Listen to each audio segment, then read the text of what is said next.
Well, quick update today. First, the phone. I've been having trouble with people calling me from the intercom at the front door because, when I had Bell and my cell phone wouldn't even work inside the apartment, let alone when I had Rogers. And so I called the condo company and I said, can you please change the number from my cell phone to my VoIP phone, like my desktop phone. And then I started missing packages, right? And because my car is in storage, somebody tries to call me from the front, they cannot, so they leave a delivery notice and I have to get a taxi, spend like $20 one way, $20 the other. And so the other day I saw a guy, I think it was Canada Post, and signature was required, right? So I go outside and I said, why you didn't call me? Because he was standing outside just looking kind of lost, and he says, I tried calling, he says there was no number, it just goes straight to voicemail. And so basically there's something with this, because this VoIP phone, I have a 587 area code, which is like internet phone, right? And I remember when I was setting up this intercom system, I think they said something about local numbers only, and it just doesn't want to ring. Like I'm sitting next to the phone, somebody's trying to enter the building with a package, they call, and like we did a test, right? I'm standing right next to the guy, and right away it goes to the voicemail, and I never even get any notifications of any voicemails, And so if I emailed the property manager again. I said, guys, I'm sorry, like this desktop phone does not work. Now I have a much more reliable phone. I'm super happy with Telus. Should have switched a long time ago. Much better coverage. My phone finally works inside the apartment. Even though Bell says, oh, we share the same network. That's BS. So basically Telus, just like I suspected, Telus does not give them all the towers. Very bad signal on the worst in Alberta is Rogers. Number 2 is Bell, still bad, but number 1, the best, is Telus. At least here in Calgary, in northeast area. And so now they said, this time we're gonna charge you $50 because you're changing phones too often, right? They said $50. I said, okay, I'll do it. And so now I was waiting for a package, and it's not regular Amazon, it's some crazy, like regular Amazon, they can enter the lobby, right? Usually they just leave the package outside the door. But this was like Intelcom, and I know these guys, they always have issues. And then my phone rings, my cell phone, and the guy says, Amazon delivery. And it sounds a bit kind of like muffled with an echo, so I figured, wait a second, is my intercom working now? And I said, it didn't give me any options, like open the door or anything, but I'm talking to the guy, and I said, hey, I'll be right there, because I'm like on the first floor, like 2 minutes away from the door. So I ran to the door, and the guy has the package for me. And so now we're gonna do a quick unboxing. So that was news number 1. Finally, the intercom is working and people can call me. And so the first package I received today as well, as soon as I saw the guy, Canada Post guy, I was waiting for this for like 2 weeks. I got this super nice lens, 50 millimeters, mirrorless, Z50. Came in this nice box, and they even give you this, oh shoot, they give you this fabric, so this is for my large camera. But this will work actually on any camera, because I have 50Z, which is a crop sensor, and then I have this monster over here. So I'm gonna do a testing now. I'm gonna go for lunch. I'm gonna attach this here and go and do some testing. And the beauty of this is that I don't need an adapter, whereas before, I'm using my other lenses and they all regular DSLR. I have to attach an adapter which adds like 150 grams of weight and becomes much bigger. So this just hooks up directly. So it's a much more compact system. So I love this 50 millimeter, you know, like normal focal length. So great for all types of photography, you know, street portraits, street photography, you know, landscapes, cars. And this is what happened the other day. I went, I did 3 kilometers with my Nordic poles that I had probably for a year, and they were collapsible style carbon fiber. I got them from Amazon, like 65 bucks Canadian. And what happens with those, they don't last, like the tips don't last very long. Like they come with some rubber thingies you can put on, and I use those mud ones, you know, like a flat, looks like a leaf. Lost them right away in the first snow I went, so then I attached those rubber kind of like legs for when you do it on pavement.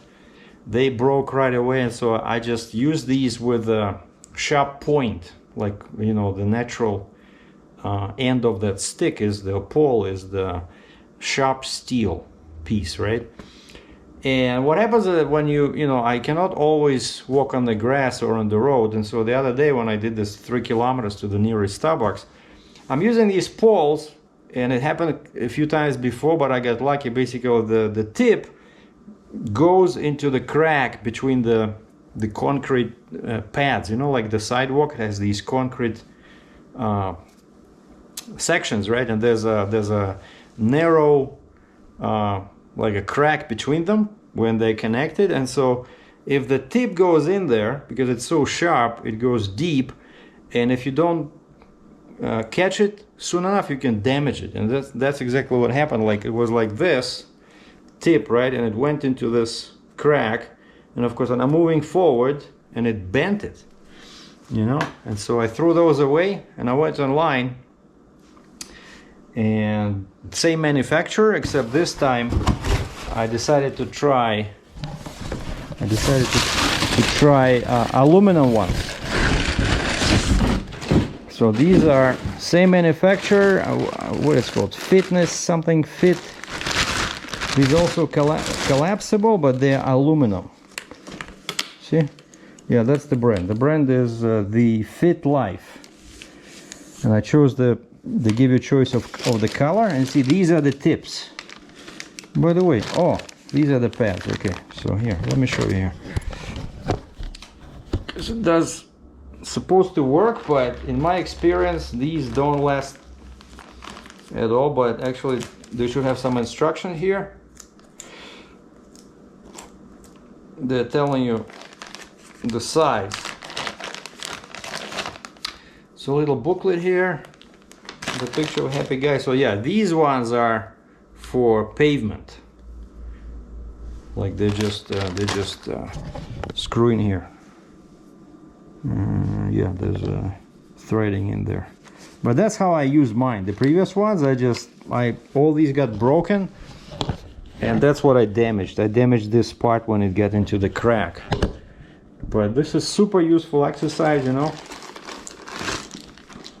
And then yeah, these ones, that's for mud or deep snow. These broke right away on my previous ones. And then you have these, they also cracked, I think. So yeah, but basically they don't last very long at all. So these are stronger. They are aluminum, of course heavier, but you know, nice handles. See? And how do you open them? Oh, okay, so yeah, you see that it gives you these numbers over here, right? So that's how you choose. You choose what size you need, and I think I need. Oh, it's all in inches. I need to find out what size I need for my height. But this is super great. So this was like 36 bucks Canadian, and I love these because it's a very good workout. And the science, you know, those people in white coats, they claim that you burn 2 times more calories when you do Nordic walking as opposed to regular walking. So check this out. This one is stuck. Huh.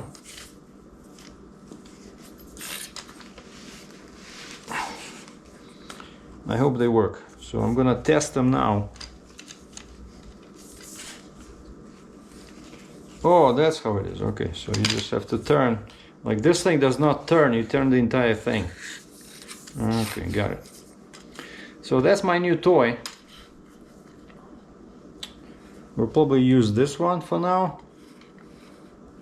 because this is probably the most practical one, because these ones are kind of like funny, but they do have this tread, which is excellent. So these are good for people up to, what were the thing, 192 centimeters in height.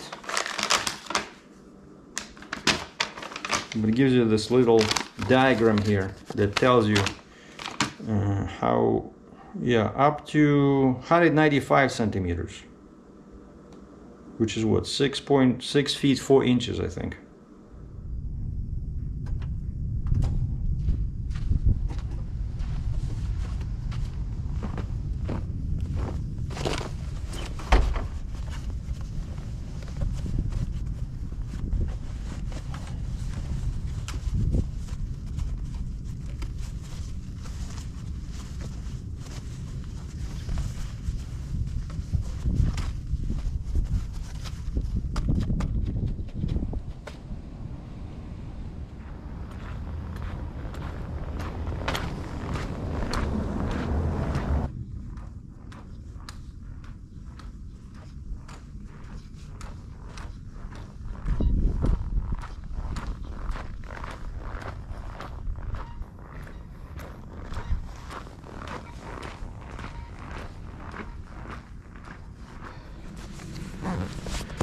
One thing I quickly learned just by walking 20 meters, that these are useless on snow and ice. They slip, and so I unscrewed them, and I'm using just the plain tip, metal tip, because these are designed for pretty much dry pavement or just dirt. But if you're walking on ice and snow like I do over here, it's much better to, yeah, this is nice. And also one cool thing about this is that they have a spring inside. Like, if you push them down, they have a spring which kind of like helps with the you know, vibration, I'm guessing. The carbon fiber ones, they didn't have this feature, but they were just a bit lighter. But this is 2 times cheaper than carbon fiber.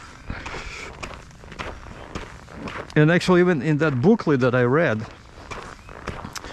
there was a section frequently asked questions, and they were saying that some people reported broken or bent tip. I did not report my incident, but that's, I know why this happens. Like I mentioned, this happens because you walk on the sidewalk and you don't pay attention to the cracks. So yeah, these new ones, I'm definitely not using them on the pavement.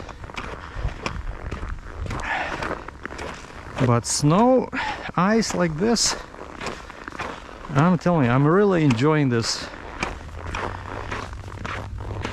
type of activity. But you see now, the snow layer is very thin, and I can feel how the tips hit the pavement. So I probably should go, don't want to damage them.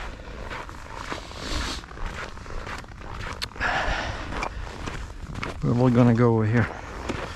But for packed snow, ice, this is great.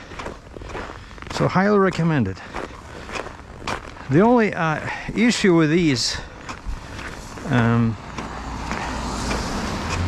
Nordic poles, or trekking poles as they call them, is that the handle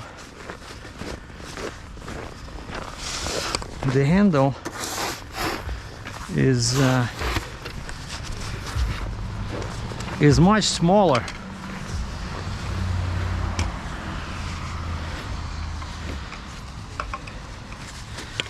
The handle is much smaller than on the other ones I had.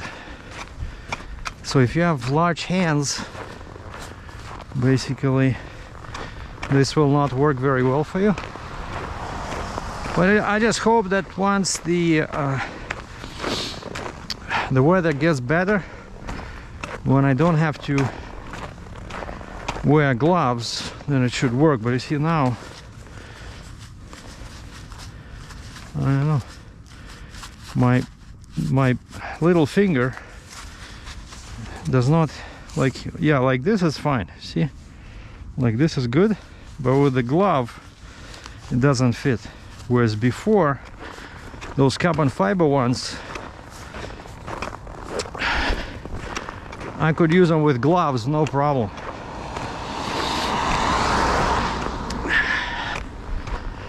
Talked to a Subaru dealer today because my friend from UK suggested, you know, Subarus are great for light off-roading, and I went to Auto Trader, Canadian, autotrader.ca. Funny enough, 0 Subarus are listed for sale. You know, no used ones, no new ones. So I found Subaru Canada. Like, maybe they don't sell them over here. No, found Subaru Canada website. It says find a dealer. I put in my postal code, zip code. We have 2 dealers in Calgary. I go to their website and it says show inventory. This particular dealer next to me, they have 6 cars. 6 used cars, like with mileage varying from, I don't know, 50,000 kilometers to 150,000 kilometers, but still pretty expensive. So I started a chat online with a sales representative, and the guy says, which model are you interested in? I said Outback Wilderness Trim, because that's the one that's advertised for, it's like the best for off-roading.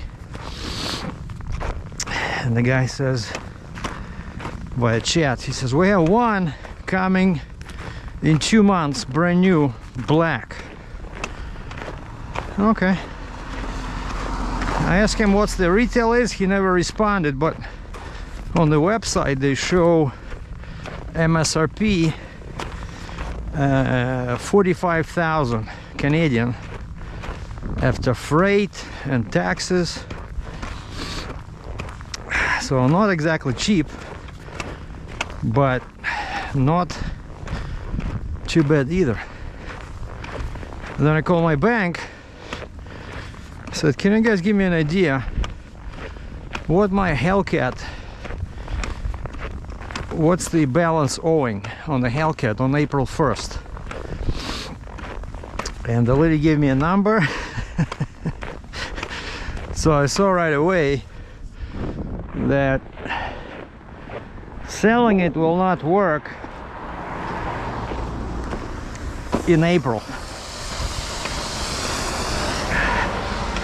unless prices jump up, but I don't know, compared to the ones now, like 20%.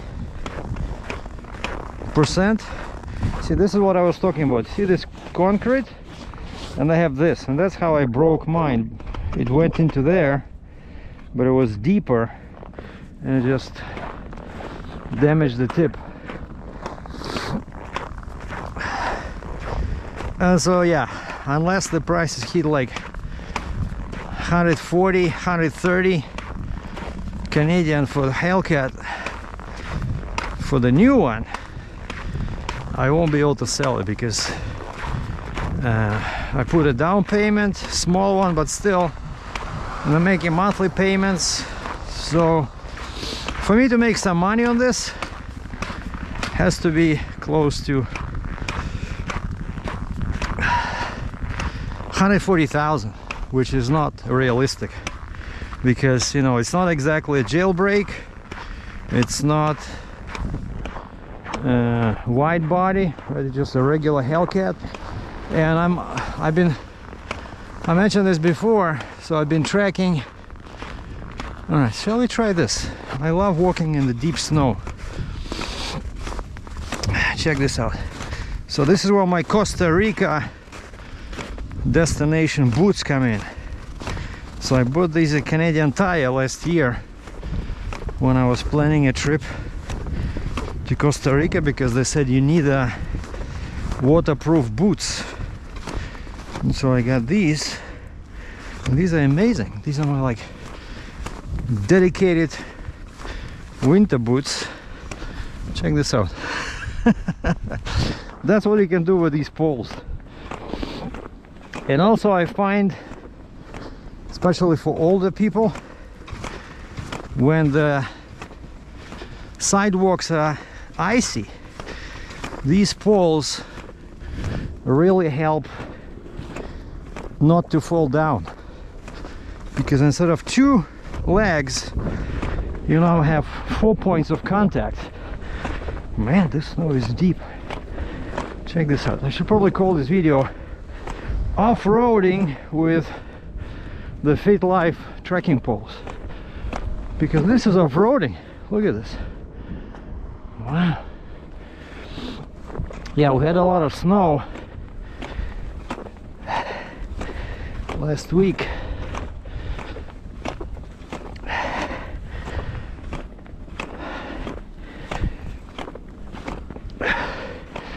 And the choice today, getting back on the carnivore wagon, the choice, man, what?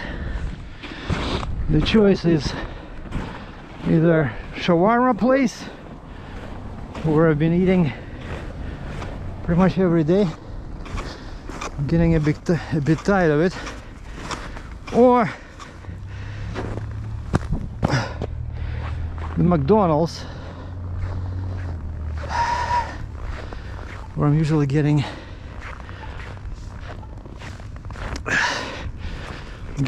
fillets, hamburger patties for about $1. So you get 10 fillets, 10 patties for about, it's like half a kilo of meat, and it's only $10. They kind of look at you funny. Excuse me, sir, would you like to, you ordering what? Like hamburger patties. Any fries with that? No, just meat. Okay.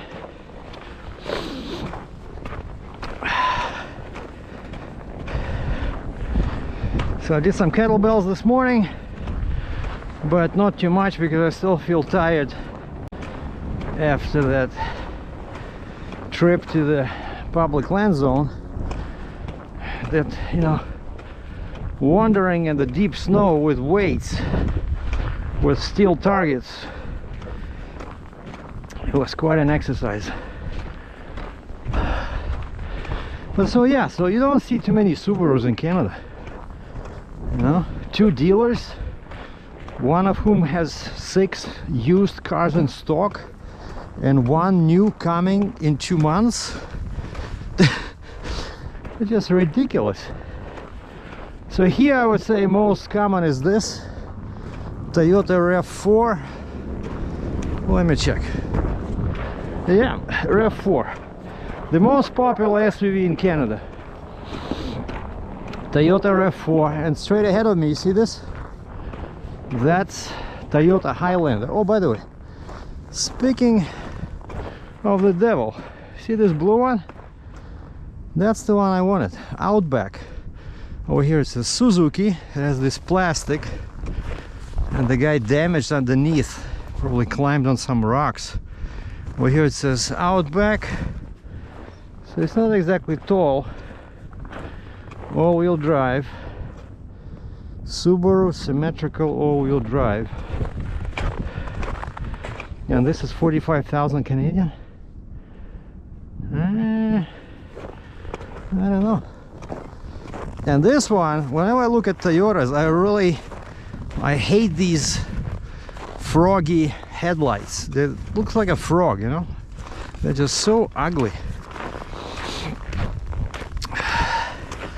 There's another Toyota Tacoma, older version.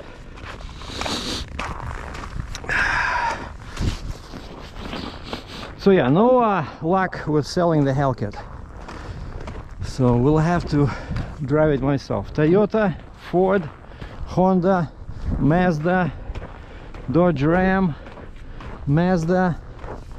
What is this? Toyota, Honda, Nissan, Toyota, CR5, Honda. So basically Honda, Toyota, Mazda, and pickup trucks. That's what we have here. And Hyundai. Lots of people are buying now these Hyundais and Kias because they're cheap. So anyway, we're gonna wrap this video up here. So hopefully this gave you an idea what the lifestyle, what the fit lifestyle is like when you have these poles with the limitations, with a small handle and slightly heavier weight compared to carbon fiber. But there you have it. Thanks for watching, boys and girls. Be good, stay healthy.